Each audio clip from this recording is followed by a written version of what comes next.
Le monde des architectes est en crise.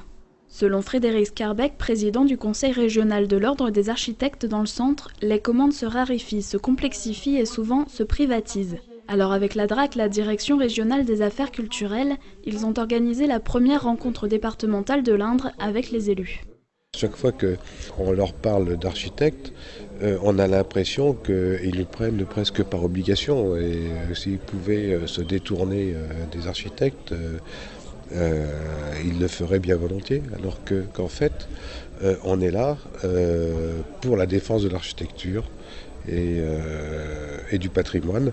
Donc les élus sont directement intéressés également. L'Ordre des architectes, c'est un organisme professionnel régi par la loi du 3 janvier 1977 sur l'architecture.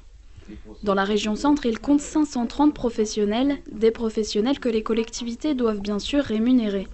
Ça, c'est le rôle de l'élu, de chercher les fonds qui permettent d'investir, donc de restaurer, de construire, de réhabiliter. Donc il y a pour ça un certain nombre d'aides qui viennent des collectivités, notamment du conseil régional, du conseil général aussi, et puis de l'État bien entendu.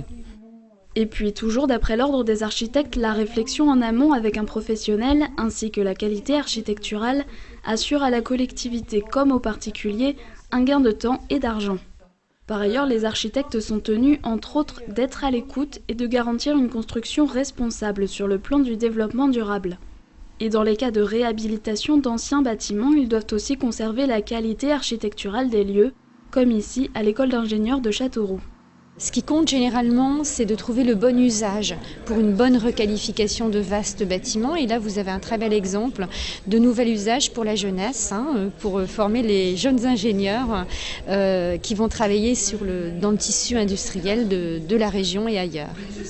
Pour les personnes morales, c'est-à-dire tout groupement doté d'une personnalité juridique, le recours à un architecte est obligatoire pour tout projet soumis à une demande de permis de construire, sauf dérogation.